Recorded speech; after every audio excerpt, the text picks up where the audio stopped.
ॐ भूर्भुवः स्वः तत्सवितुर्वरेण्यं भर्गो देवस्य धीमहि धियो यो नः प्रचोदयात्। ॐ शान्ति शान्ति शान्ति. Namaskar, my dear friends. This is video number 5 on the wonders of bioelectric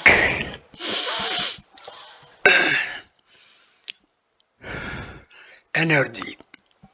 This video number 5 starts with hazards of polluted bioelectric fields.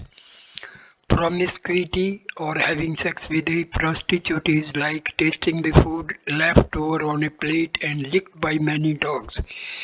Besides exposing to possibilities of venereal diseases and threats of AIDS, such a practice has the far worse reaction of polluting the psychic environment of the individual.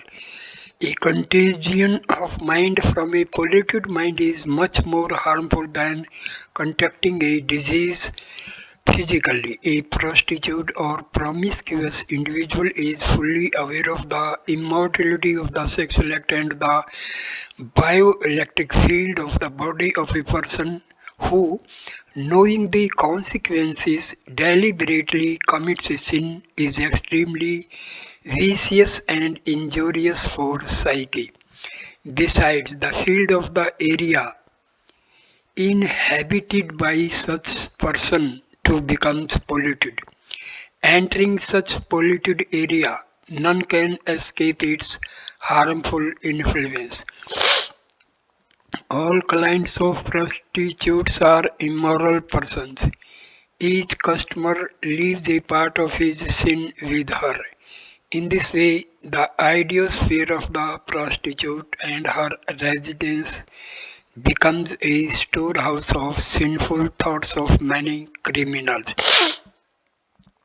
Her round-the-clock physical and mental involvement in sin builds up a vicious idiosphere around her person. It casts its shadow on everyone coming in her contact.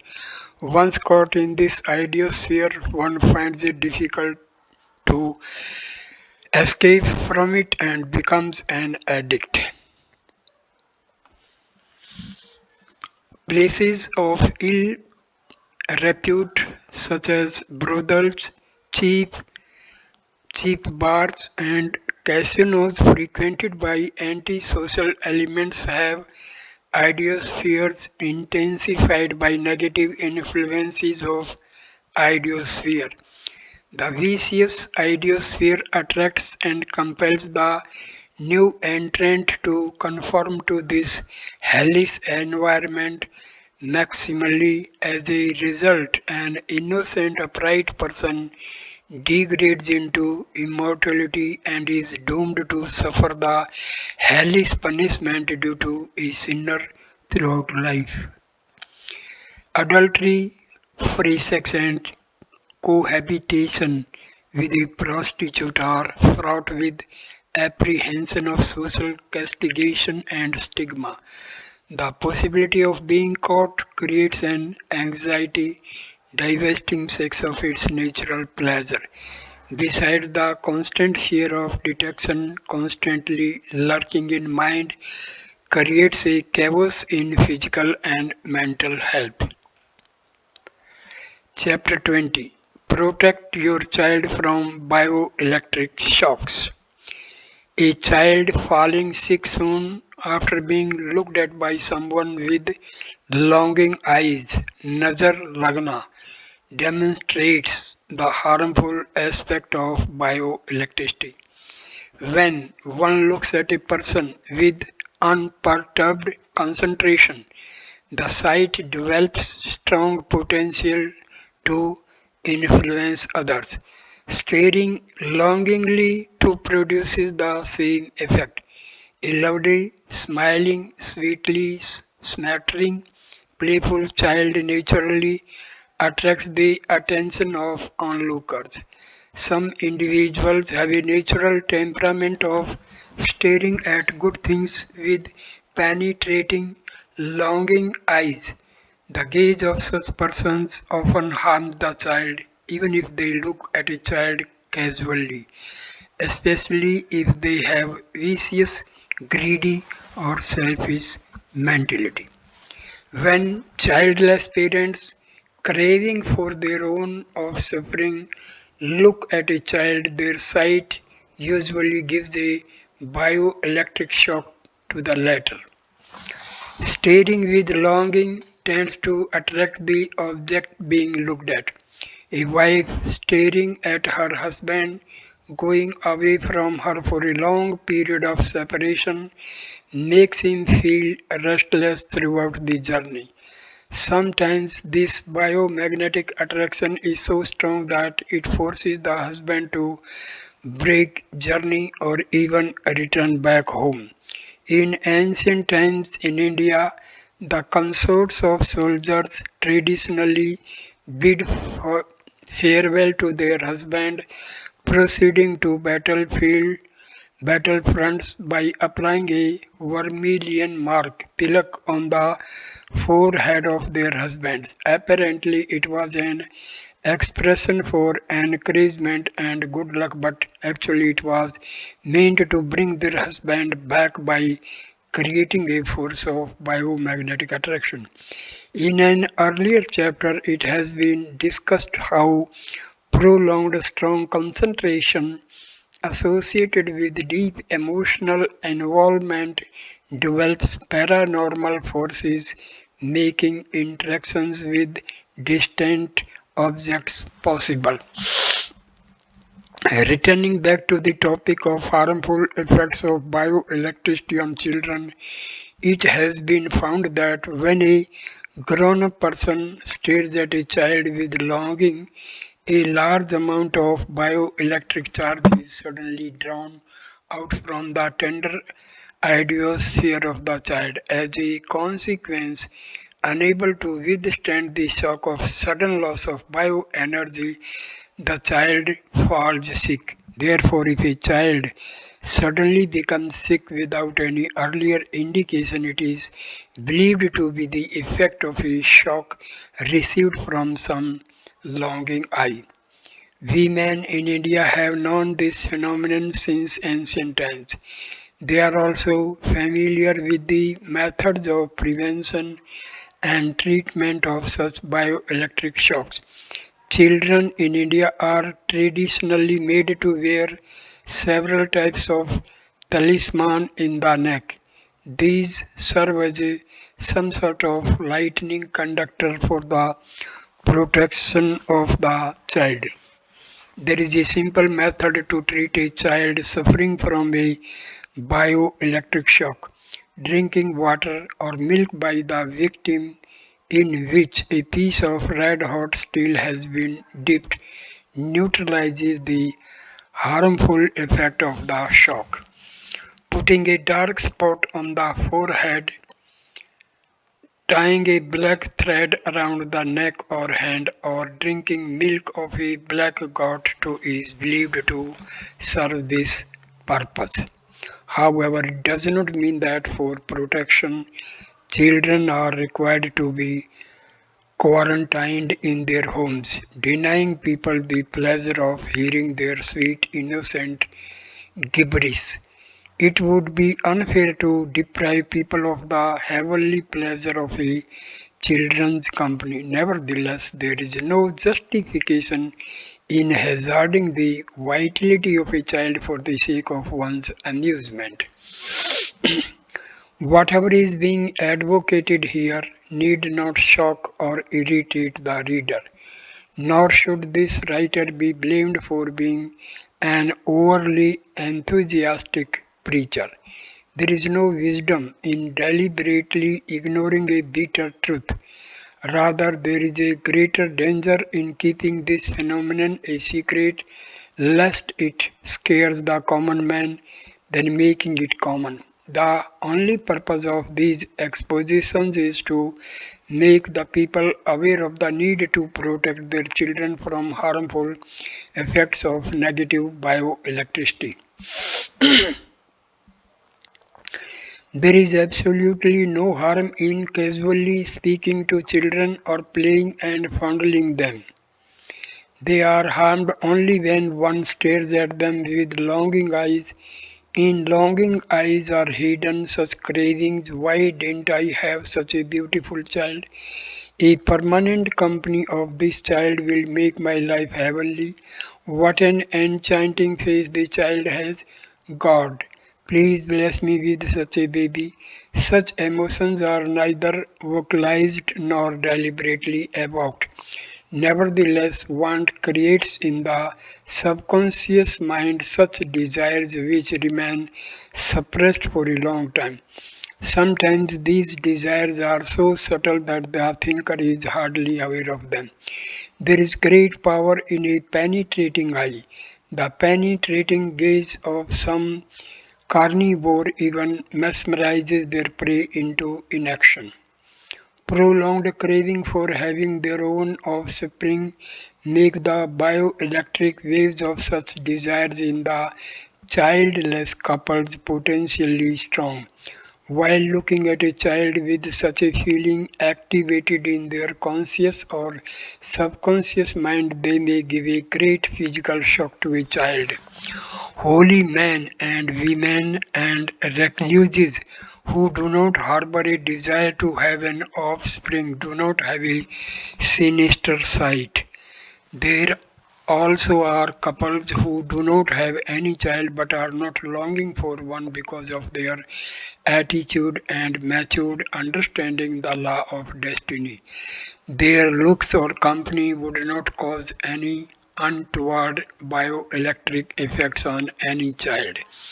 On the other hand, parents who, in spite of having a large number of children of their own, feel tempted on looking at other children may hurt a child while staring at it with a longing eyes. While fondling a child, each one of us should remember that a child is to be loved as a guileless, pure creation of God. A child should not be treated like as any other object of world. It is to be regarded as a beautiful living gift provided by God to make us learn human values like innocence, truthfulness, honesty by its behavior. Frequent, passionate, embracing, kissing, cooing, or expressing close intimacy by statements like "My dearest one, can't live without you" are extremely dangerous for the vitality of the child. Such statements drain out the vitality of the child and may even affect its longevity. Let the child be decently dressed and presentable, but it should not be made to wear glamorous clothes, ornaments, and makeup to attract the attention of a casual onlooker. In India, mothers know the norms for protecting their children from bioelectric shocks. When there is frequent lightning in a heavily overcast sky, the body loses some of its bioenergy. During such weather, mothers do not permit children to go out of the home. Before undergoing the sacrament of mundana, saving of a head between 3 to 5 years of age, a child is not taken to crowds of people, for example in fairs, etc. A newborn child is not exposed to people other than members of family and close relatives till it becomes 1 or 2 years old. These customs are meant to protect the child from alien bioelectric influences. Since by the seventh month of pregnancy, the organs of the infant are more or less fully developed, but the body is only feebly charged with bioelectricity, the child remains relatively safe from external shocks. Therefore, being for the most part dependent on the bioelectricity of their mother, children born in the seventh month normally survive. However, by the 8th month, the infant has a fairly developed bioelectricity of its own. The shock from a strong external bioelectric field jolts it violently, often resulting in the death of the poor being. To protect their newborns from such contingencies, mothers keep their prematurely born infants beyond the sight of outsiders. Here it needs a clarification that the child being like an extension of their own body, the sight of its own parents never affects it adversely. Till a child becomes 1 year old, it should not be given in the hands of individuals of unknown character, nor should anyone other than his biological parents be allowed to kiss the little one.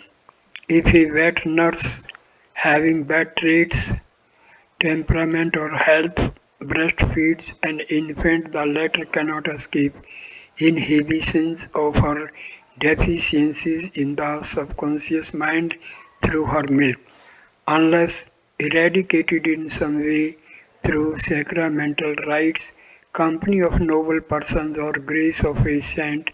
The rudiments of these polluted traits grow with the child and influence shaping of his mindset and personality. Hence, if a mother is unable to suckle a child, she may alternatively feed the child with sterilized lukewarm milk of a cow or goat rather than relying on strange bioelectric effect. There is no harm in carrying the child in the lap and making it sleep beside the parents on the same bed. The bioelectricity of parents supplements the bioelectric field of the child. However, loading oneself with the child for hours is like overfeeding. It wields the child with a high bioelectric field like a plant overexposed to the heat of sunlight. The opposite polarity of biomagnetism of man and woman being the cause of attraction between opposite genders has been already discussed. We have seen how the younger person among us, the couple, becomes vulnerable to exploitation by the older partner. The continuous drain of bioelectricity by the latter makes the younger person loses vitality. On account of the weak bioelectric field, a child cannot draw bioelectric charge from anyone except its own mother. Therefore, children should be protected from sleeping beside elders of opposite gender. In some families, parents having a large number of children ask the relatively more grown ups to share the bed with grandparents or other elderly relatives. As discussed earlier, making a child share the bed with an elder person is a harmful practice. It makes the child weaker day by day because of abstraction of bioelectric charge from its body by the older person. In such cases, unable to understand the real cause behind their failing health, the perplexed parents of the child seek remedies elsewhere. Children should not be permitted to play around wicked persons. They also should not be exposed to places of having negative bioelectric domain, such as places where someone has just died, which bear an ambience of sorrow, mourning, or which are of or have been slaughter centers or war fields, etc. The shocks from violent, fearsome, or depressing experiences hamper their normal emotional development and sensitiveness. Parents should not indulge in amorous activities when infants are around them. Considering a child emotionally impervious to the events taking place around it and therefore ignoring its presence has a very harmful effect on the psychological development of the child. A child is not a lump of clay. Psychologists tell that that the rate of learning in man is maximum during the early period of childhood. However, young be the child, it continues to assimilate information from the activities of the surrounding environment. Children of 3 to 4 years of age are often found emulating sexual acts. By the age of 9 to 10 years, girls become aware of the difference between femininity and masculinity. Many young children become addicted to embracing practices on account of their ignorance. By exposing their children to amorous activities. Parents themselves sow the seeds of erotic curiosity for sex in their young children. As the child grows up, these seeds mature, resulting in unnatural sexual fascination. In this way, the casual incitement of sex during the infancy compels men to fall into immorality in adulthood. By maintaining a privacy in their amorous activities, parents can help in preventing the global spreading of sexually communicated diseases such as AIDS and psychological complications among the modern youth.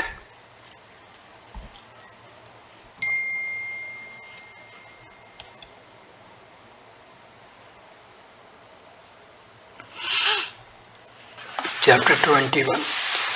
Therapeutic power of bioelectricity. Today there are many disciplines of medicines in vogue for treatment of diseases. The pharmaceutical industry produces many types of drugs for restoration of health.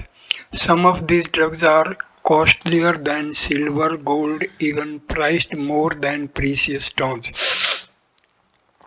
Impressive authenticated certificates by experts are being produced in support of efficacy of such drugs. Nevertheless, their use is not unrestricted without the advice of a qualified medical practitioner. A careless administration of these drugs bears great risk of unforeseen reactions. On the other hand, a poor person cannot afford to purchase these costly medicines. Besides, any deficiency in the process of their production or error in diagnosis renders them ineffective or even lethal. This chapter describes a method of healing which is to a notable extent better than any prevalent system of medicine in every respect, is easy to follow, is available to everyone, guarantees cure and has round the clock availability for everyone. As a matter of fact, unless associated with this discipline in some measure, no system of medicine can produce the least bit of advantage. Your guess is right. We are speaking about human bioelectricity. In an earlier chapter, it has been discussed that in contagious and infectious diseases, transmissions of bioelectric particles might make a healthy person sick. By simple logic, if negative, harmful characters of bioelectricity can make one sick, its positive effects should be beneficial for health. In the book Prana Chikitsa Vijnana, Science of Bioenergy Based Healing, the author has discussed different methods of treatment, including those which lay the foundation of pranic healing or Reiki, involving application of Atam Vidyuta, bioelectricity hidden in the vital core of the inner self. Hence, it is not intended to repeat those details. It would suffice to give a little information on the subject for simple remedies. In order to relieve the patient of pain in some part of the body, the therapist increases the bioelectric activity of that part by transmitting bioelectric current through palms of hands or tips of fingers.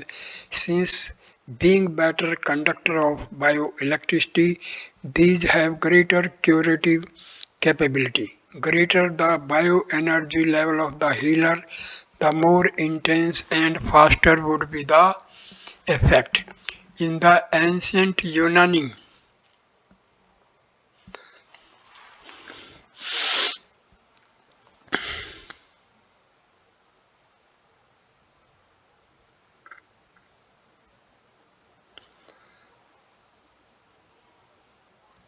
various types of pulse movements in the practitioner carries in the ancient Unani system of medicine. The practitioner carries out diagnosis by examining the texture of nails of fingers.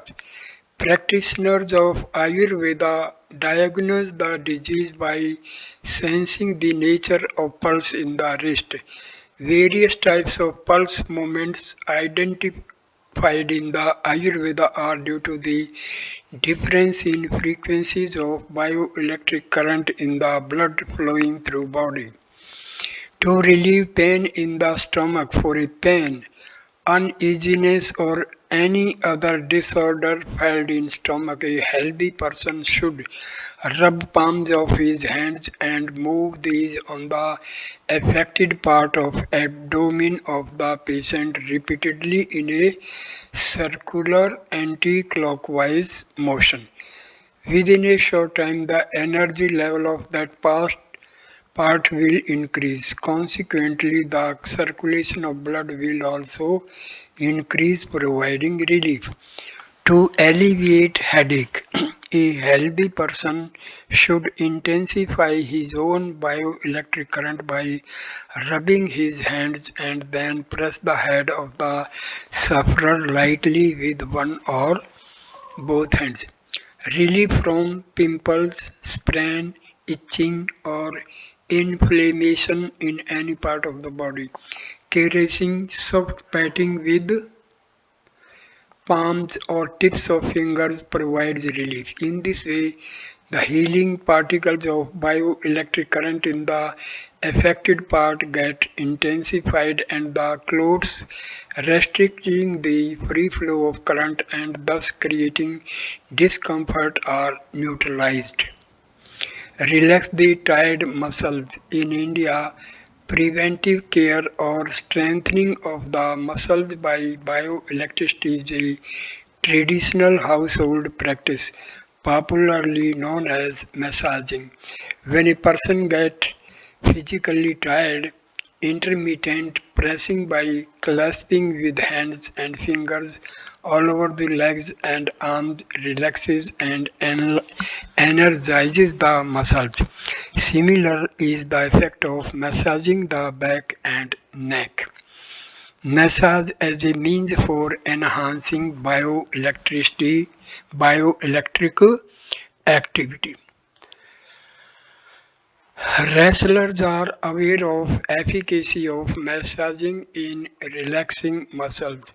Practitioners of Ayurveda prescribe massage for enhancing the bioelectricity of the affected part of the body. Massaging makes a tired horse fully relaxed. Many hairdressers in India know special techniques of massaging the scalp for relieving dandruff and heaviness in the head. Vigorous massaging helps in relieving arthritic discomfort, muscular injury, and weakness due to poor circulation of blood in body. When feeling perplexed, one involuntarily places hands on the forehead. It is a natural process for increasing the bioelectric activity of the brain. By doing so, the mind freshens and solutions to problems begin to unfold. Allaying discomfort in eyes. Sometimes a pimple is formed on the eyelids. It can be easily cured by rubbing the forefinger of one hand on the palm of the other and then lightly pressing the warm finger on the affected part. Blowing warm, exhaled air on an injured part of the body is also one of the methods of passing bioelectricity. For swelling and pain in eyes occurring due to an accidental bump, first aid is given by blowing warm, exhaled air into a piece of cloth and gently pressing the cloth over the injured eye. When hurt in a finger or any other part of the body, one instinctively begins to blow exhaled warm air onto the affected part. Children particularly do it naturally. Pranic healing and Reiki. Of late, people's interest in the ancient modes of spiritual and natural healing has revived. Pranic healing or Reiki are best known examples in this context that incorporate use of prana, universal life energy, the source of bioelectricity, pervaded in the cosmos via the bioelectric energy currents of the healer. Similar techniques are also used in re-establishing bioelectric equilibrium by reducing the aggravated or disproportionate disproportionate activity in any part of body or mental or emotional excitation, etc. The to and fro movement of a handheld fan emulates this ancient method of therapy. Pranic healing Pranic healing can be effectively used in alleviating heat, strokes, pain due to inflammation because of rashes in skin, ill effects of overconsumption of drugs, intoxicants, and similar cases of enhanced bioelectric activity in parts of the body. The procedure is simple. The therapist of pranic or Reiki stretches both arms horizontally, keeping palms downwards and fingers pointing towards the affected part of the subject. Concentrating on the diseased part, the hands are moved a little downwards and then with a jerking movement sideways as though the surplus energy of the affected part of the body is being wiped out and discarded through the tips of the fingers. The motion is like shaking fingers to remove drops of water sticking to it. A few repetitions of this process provide immediate relief. In this method of therapy, the quickness of relief and degree of success is commensurate with the willpower, concentration, and emotional involvement of the therapist. Repeated practice would strengthen the level of confidence of the therapist and augment his healing capacities. I end this video here. Next video I will start with benefits of interaction with virtuous persons, company of holy people. So thank you for watching this video. Please like, comment and share the video and subscribe the channel. Namaskar my dear friends.